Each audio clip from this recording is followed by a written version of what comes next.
స్వచ్ఛత అంటే నందిని. నందిని పాలు మరియు పెరుగు. నమస్తే వనిజ గారు. నమస్తే అండి. వనిజ గారు, రకరకాల దోషాలు ఉంటున్నాయి, రకరకాల ఇబ్బందులు పడుతున్నామని చెప్పి మనకి అనిపిస్తూ ఉంటుంది జనరల్గా. ఎక్కడో ఏదో మిస్టేక్ చేశామేమో, చేయాల్సింది చేయలేదేమో, ఇది చేస్తే ఓకేనేమో, ఇట్లాంటి ఆలోచన కూడా వస్తుంది. ముఖ్యంగా పితృదోషాల గురించి అనుకుంటూ ఉంటాం. ఇంట్లో ఏదైనా పెళ్ళిళ్ళు జరగకపోయినా, సంతానం కలగకపోయినా పితృదోషం ఉందని చెప్పి మనం వింటూ ఉంటాం గురువుల దగ్గర నుంచి. వీటి నివారణకి ఎట్లా, ఏం చేయాలి, అసలు పితృదోషం ఎందుకు ఏర్పడుతుంది అంటారు? ఓకేనండి. అయితే ఈ పితృదోషం విషయానికి వచ్చేటప్పటికి ఏమవుతుందంటే, ఇప్పుడు ఒక ఇంట్లో ఒక 5గురు ఉన్నారనుకోండి. ఒక ఫ్యామిలీ, మదర్ అండ్ ఫాదర్, వాళ్ళకి ఒక 3 పిల్లలు ఉంటే, ఒకవేళ వాళ్ళ ఫాదర్కి పితృదోషం ఉంటే మిగతా పిల్లలకి పితృదోషం ఉండదు, ఒక్కరికే ఉంటుంది. ఆ ఫ్యామిలీలో ఒక్క మెంబర్కే వస్తుంది పితృదోషం. రియల్లీ? ఎస్. ఓకే. యా. లేకపోతే ఆ సంతానంలో ఒకరికి పితృదోషం ఉంటుంది, మొత్తం ముగ్గురికి ఉండదు. జాతకాలు చూపిస్తే కూడా మీరు చూడండి, ఎప్పుడైనా ఎవరైనా ఒక్కరికి మాత్రమే పితృదోషం ఉంటుంది ఆ ఇంట్లో. Okay okay. సో జనరల్గా ఇప్పుడు ఏం చెప్తారంటే, చాలా మందికి వెళ్ళేటప్పుడు మీకు ఈ ప్రాబ్లం ఉంటే మీకు పితృదోషం ఉంది అనేసి జనరిక్గా చెప్పేస్తూ ఉంటారు. కాబట్టి అట్లా చెప్పినవి నమ్మకుండా సిమ్టమ్స్ ని బేస్ చేసుకుని మీకు పితృదోషం ఉంది, సో ఈ నివారణ కాదు. ఇప్పుడు నేను చెప్పిన ఒక 2 రీజన్స్ చెప్పాను. పెళ్లిళ్ళు కాకపోవడము, సంతానం ఒకటి. సంతానం కాకుండా ఇంకేమున్నాయి? ఇంకా ఎలా తెలుస్తుంది మనకి? ఇంట్లో చాలా అశాంతిగా ఉండడం ఒకటి. ఎవరైనా ఒకరు బెడ్ రిడన్ అయిపోయి ఉంటారు ఇంట్లో కంటిన్యూస్ గా అన్నమాట. మనకి బ్లాకేజెస్ అన్ని విషయాలలో, బిజినెస్ లో బ్లాకేజెస్ ఉంటాయి. ఇంకా చూడండి, పితృదోషాలు ఉంటే మనం సడన్ గా అన్ని ప్రిపేర్ చేసుకుంటే, ఏదైనా ఒక పుణ్యకారానికి చేసుకోవడానికి గట్ట ఏదో ఒక రకంగా అది ఆగిపోతుంది. అండ్ అదొకటి. 99% మన వర్క్స్ అన్ని కంప్లీట్ అయిపోతాయి. జస్ట్ లాస్ట్ ఇంకా రేపటికి చిన్న ఎగ్జాంపుల్, మీరు ఏదైనా ఒక ఇంపార్టెంట్ టాస్క్ ఉంది, మీకు ఒక మనీయో ఏదో రావాలి, అన్ని డాక్యుమెంటేషన్ అంతా కంప్లీట్ చేసుకున్నారు, మీరు మీ ఇల్లు అమ్మేయాలి, రేపు పొద్దున వాళ్ళు వచ్చి మీకు అడ్వాన్స్ ఇవ్వాలి, అంతే. ఆ లాస్ట్ మినిట్లో డ్రాప్ అయిపోతాయి. సో ఇట్లాంటివన్నీ ఇండికేషన్స్, అంటే మనకి పితృదోషాలు ఉన్నాయి అనేసి ఇంట్లో ఎప్పుడు చూసినా అశాంతి, అట్లాంటి ఏ పని మొదలు పెట్టినా గొడవలు జరగడము, అండ్ అబార్షన్స్, ఫ్రీక్వెంట్గా అబార్షన్స్ అయిపోవడము. అబార్షన్స్ ఇవన్నీ నార్మల్గా నాగదోషాలు ఇట్లాంటివి ఉన్నా కూడా అవుతాయి, బట్ పితృదోషం ఉంటే కూడా అయిపోతుంది అనమాట. అయితే ఈ ప్రాసెస్ అంతా ఏంటంటే, ఒకసారి మనము పాస్ట్ లైఫ్స్, సోల్స్ ఇవన్నిటికి కనెక్ట్ చేసుకుంటే ఏమవుతుందంటే, ఒక ఇంట్లో 3 సంతానం ఉన్నారంటే వాళ్ళ పాస్ట్ లైఫ్స్లో ఎవరెవరో అయి ఉంటారు కదా. సో వాళ్ళలో ఒకరికి పితృదోషం అంటే, ఎవరికైతే ఆ పితృదోషం ఉందో వాళ్ళు మాత్రమే ఆ రెమెడీస్ అన్నీ చేసుకుంటూ వెళ్ళాలి. ఇంకా ఎక్కువ ఏంటంటే, డిజబిలిటీతో ఉన్న పిల్లలు కొంతమందికి ఉంటారు, డిఫరెంట్గా ఉండే పిల్లలు కొంతమంది, అంటే స్పెషల్ నీడ్స్ ఉన్న పిల్లలు, వాళ్ళు కూడా పితృదోషం ఉంటేనే పుడతారు ఆ ఇంట్లో అనమాట. ఆ స్పెషల్ నీడ్స్ వాళ్ళకి ఎక్కువ ఎక్స్ట్రా కేర్ తీసుకోవాల్సి వస్తుంది. వాళ్ళకి ఎందుకు వస్తుంది అంటే, ఎవరికైతే పితృదోషం ఉందో వాళ్ళు లాస్ట్ లైఫ్లో వాళ్ళు కంప్లీట్ చేయకపోయిన ఏవైతే టాస్క్స్ ఏవైతే ఉంటాయో, వాళ్ళు ఫుల్ఫిల్ చేయలేని ఇవన్నీ ఉంటాయి కదండి, ఏదేదో ఉంటాయి, రకరకాల పేరెంట్స్ని చూసుకోకపోవడం ఉంటుంది, ఇంకొకటి ఉంటుంది, అవన్నీ చాలామంది ఏంటంటారంటే, వాళ్ళకి కర్మ ఇవంతా సరిగ్గా చేయలేదు కాబట్టి అట్లా అవుతుంది, ఇవన్నీ అంటూ ఉంటారు. కాకపోతే డీటెయిల్డ్గా ఆస్ట్రాలజీలో చూసుకుంటే కనుక దేనివల్ల వాళ్ళకి ఆ బ్లాకేజెస్ వస్తున్నాయని తెలుస్తుంది అనమాట.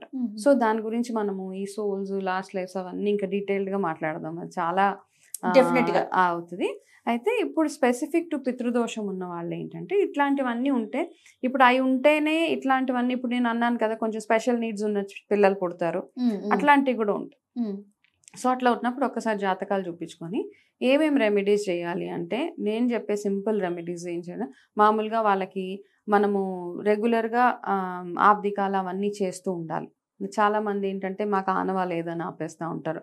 ఒకవేళ ఆనవా లేకపోతే కనుక వాళ్ళ పేరు మీద ఏదో ఒక రకంగా గోసేవ చేయొచ్చు, గోదానాలు అవన్నీ చేయొచ్చు, వాళ్ళ పేరు చెప్పేసి ఇట్లాంటివి చేయొచ్చు. లేదు అంటే అమావాస్య అట్లా వచ్చినప్పుడు వాళ్ళ పేరు మీద ఎవరికో ఒకరికి ఎంతో కొంత, బ్రాహ్మణులకి, పేద బ్రాహ్మణులకి, అట్లాంటి వాళ్ళకి ఏదో ఒకటి వాళ్ళ అంటే జస్ట్ ఏదో వాళ్ళ పేరు చెప్పి ఇచ్చేసేయండి అంతే.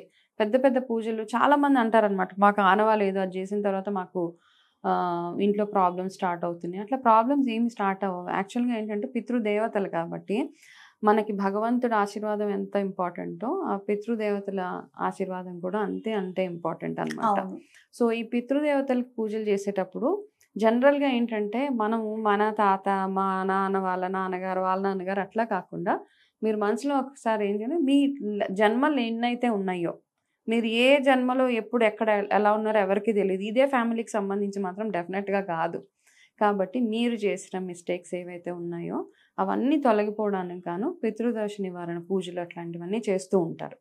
సో, అందుకని ఈ మీకు ఈ పితృపక్షాలు వచ్చినప్పుడు అవును. అవన్నిటప్పుడు ప్రాపర్‌గా మీరు వాటిని యుటిలైజ్ చేసుకోవాలి. మనకు తెలీదు. నేను ఇంతకుముందు ఎప్పుడన్నా మీకు రివీల్ చేశానో లేదో, ఈ పితృపక్షాలు వచ్చినప్పుడు అఫ్‌కోర్స్ అందరి ఇంట్లో ప్రాబ్లమ్స్ ఉంటాయండి. ప్రతి ఒక్కరి ఇంట్లో ప్రాబ్లమ్స్ ఉంటూ ఉంటాయి. సో, అవన్నీ పోవడానికి గాను ఎప్పుడు ఈ పితృపక్షాలు వచ్చినప్పుడు ప్రతిరోజు ఏదో పిండి దీపం పెట్టి నేను ఆ 15 రోజులు ఉంటాయి కదా! మన భాద్రపద మాసంలో వచ్చే 15 రోజులు. అవును. ఆ 15 డేస్ ఏం చేస్తానంటే పిండి దీపం గోధుమ పిండిలో కొంచెం పసుపేసి ఒక దీపం పెట్టేసి 4 ముఖాలు ఉన్న దీపం తయారు చేసి అందులో ఆవ నూనెసి కొంచెం నల్ల నువ్వులేసి దీపం పెట్టుకుంటా. నాకు అది ఎవరో మా గురువుగారు చెప్పారు. సో, అది కంటిన్యూ అవుతుంది. సో, ఇక్కడ ఏమవుతుందంటేనండి, ఇప్పుడు ఇలా లేదే మనకు రూల్స్, మనకెవరో ఒకళ్ళు చెప్తారు, వాళ్ళ మీద నమ్మకంతోటి వెళ్ళిపోతాం. అంతే. ఆ నమ్మకంతోటి వెళ్ళినప్పుడు ఆ వర్క్ కంప్లీట్ అయిందంటే మనకు అది గురి అలా మిగిలిపోతుంది. సో, నేను చేసేది మాత్రమే ఇక్కడ షేర్ చేస్తున్నా. సో, అలా పెట్టి ఒక బెల్లం ముక్క, కొంచెం వాటర్ అవన్నీ పెట్టి సౌత్‌కి తిరిగి మనము వాళ్ళకి పితృదేవతలు ఎవరైతే ఉన్నారో, నాకు తెలియదు కదా! ఇప్పుడు వీళ్ళే అవ్వచ్చు, ఇంకెవరన్నా అవ్వచ్చు అదే కదా! సో, వాళ్ళందరికీ నాకున్న బ్లాకేజెస్ గానీ, నాకేమైనా ప్రాబ్లమ్స్ ఉంటే మమ్మల్ని క్లియర్ చేసి చల్లగా కాపాడు అని అనుకుంటూ ఉంటే, ఆ సారి ఏమైందంటే ఒకసారి సడన్‌గా ఎక్కడి నుంచి వచ్చిందండి, మాకు అసలు కోతులు రావడం అసలు ఎక్కడ లేదు మా ఏరియాలో. టక్‌మని ఒక కోతి వచ్చేసింది అప్పటికి. ఓకే. సో, ఆ కోతి ఏం చేసిందంటే వచ్చి డైరెక్ట్‌గా ఆ దీపం ఇట్లా చూసింది, మా కిచెన్‌లోకి వెళ్ళిపోయి ఆ కిచెన్‌లో డైనింగ్ టేబుల్ మీద ఉన్న హాట్ ప్యాక్ ఏదైతే ఉందో అది తెచ్చుకుంది. మొత్తం హాట్ ప్యాక్ తెచ్చేసుకుంది. హాట్ ప్యాక్ తెచ్చుకొని అది అట్లా పట్టుకొని కూర్చుంది. కూర్చొని మా ఇంటి బయటకు వచ్చేసాక దాన్ని ఇలా కింద పడేస్తే హాట్ ప్యాక్‌లోంచి ఏవో కింద పడ్డాయి తినేవి. అవి పట్టుకుంది తినేసి. ఈ గోధుమ పిండి దీపం ఏదైతే పెట్టానో అందులోంచి ఒత్తులు తీసేసింది అది. తీసేసి ఆ పిండి పట్టుకొని వెళ్ళిపోయింది. మాకు ఇది చూసాక కాసేపు షాక్‌లో ఉన్నాం, ఏంటిదంతా అని. దాని తర్వాత మళ్ళీ మాయమైపోయింది. ఇంక మళ్ళీ ఎప్పుడు కనపడలే. నేను తర్వాత మళ్ళీ వస్తదేమో రోజు ఆ పిండి దీపం అంటే ఒకటేంటంటే మనకి ఏదైనా భగవంతుడు గానీ, పితృదేవతలు గానీ ఏదో ఒక రకంగా మన దగ్గరికి వస్తారని మనం బిలీవ్ చేస్తాం. అంతే కదా! కదండీ! నాకేమనిపించిందంటే ఈ రూపంలో ఎవరైనా వచ్చారేమో, సరే ఇంకా అంటే నేను స్టార్ట్ చేసిన ఇయర్ అది. ఓకే. ఫస్ట్ ఇయర్ అట్లా అవ్వాక ఇంకా ఆ సంవత్సరం నుంచి నేను ఇంకెప్పుడు మానననమాట. అది కంటిన్యూ చేస్తూనే ఉండే. సో, ఈ పితృపక్షాలు వచ్చినప్పుడు, అమావాస్య వచ్చినప్పుడు, మీ ఇంట్లో పెద్దవాళ్ళు పోయిన తిథి అట్లాంటివన్నీ వచ్చినప్పుడు వాళ్ళ పేరు మీద ఏదో ఒకటి చక్కటి కార్యక్రమాలన్నీ చేసుకుంటూ వెళ్ళిపోవడం. వీలున్న వాళ్ళు కాశీ, గయా అట్లాంటి ప్లేసెస్‌కి అట్లీస్ట్ ఒక్కసారన్నా వెళ్ళి వాళ్ళ పేరు మీద తర్పణాలు అవన్నీ చేపిచ్చేస్తే సరిపోతది. మీకు ఆనవా లేకపోతే బ్రాహ్మణ ముఖ్యైనా చేపించుకుంటే సరిపోతది. అండ్ అన్నిటికంటే ఇంపార్టెంట్ గోసేవ, గోదానం. ఇవి గనక ఎక్కువగా చేసుకుంటే మనకు తెలియదు కదా ఎప్పుడు ఏం చేసామో. సో, ఈ ఒక్కటి చేసుకుంటే మాత్రం అన్ని పాపాల నుంచి మనం అన్ని దోషాల నుంచి. తర్పణాలు వదలటమే కాకుండా ఇంకేం చేయొచ్చండి? ఇప్పుడు గోసేవ చెప్పారు. ఇంకేమైనా అంటే అన్నదానాలు కానీ ఇలాంటి వాటి వల్ల పితృదోషాలు నివృత్తి అవుతాయంటారు? చేయొచ్చండి. అంటే వాళ్ళ పేరు మీద చేయొచ్చు. లేదు అంటే నన్ను అడిగితే ఈ అన్నదానాలు ఇవన్నీ మన కోసం అండి. వాళ్ళ కోసం ఏం చేయాలో అది చేయాలన్నమాట. చాలా మట్టుకు ఏం చెప్తారంటే వాళ్ళ పేరు మీద ఎక్కడన్నా ఇట్లా మొక్కలు నాటమని చెప్తారు. 10 మందికి ఉపయోగపడేలాగా. ఏదన్నా మనం ఏం చేసినా 10 మందికి ఉపయోగపడేలాగా ఉండాలి. దాని తర్వాత ఏమంటారంటే ఈ ఎండాకాలం ఇవన్నిట్లో మనం పెట్టే అలాగా ప్లస్ ఈ మనం సమ్మర్స్‌లో అట్లా చూసి చాలా మంది ఎవరి పేరు మీద చలివేంద్రాలు అవి సెట్ చేస్తూ ఉంటారు. అట్లాంటి కార్యక్రమాలు అన్నీ చేస్తూ ఉండాలి. ఏదైనా ఇట్లాంటి పుణ్యక్షేత్రాలకి గట్టా వెళ్ళినప్పుడు వాళ్ళ పేరు మీద ఎవరికో ఒకరికి కొంచెం దానాలు అవి చేస్తే సరిపోతుందండి. అదే కాకుండా ఇంకా ఇంపార్టెంట్‌గా మనకేం తెలుసంటే వాళ్ళు ఏవైతే మనం చేయాలనుకుంటున్నారో మనం పూజలు చేస్తేనే సరిపోదు. వాళ్ళ లెగసీ ఏదైతే ఉందో దాన్ని ముందుకు తీసుకెళ్తూ ఉండాలండి. ఏదో పూజలు చేసేస్తాము, వాళ్ళు ఉన్నప్పుడు బాగా చూసుకోకుండా వాళ్ళకి లేనప్పుడు ఇవన్నీ ఎంత చేసినా అది నంబర్ 1 వేస్ట్. రెండోది ఏంటంటే వాళ్ళ కోరికలు ఏవైతే ఉన్నాయో అవన్నీ మనం అంటే మంచి కోరికలు అయితే కనుక అవన్నీ మనం తీరుస్తూ వెళ్ళిపోవడమే అనమాట. ఓకే, వాళ్ళకి ఏదో కోరిక ఉంటుంది, మా పిల్లల్ని పలానా పొజిషన్స్లో ఉండాలి, పలానా ఇలా నేను పోయిన తర్వాత కూడా వాళ్ళు ఇవి కంటిన్యూ చేయాలి.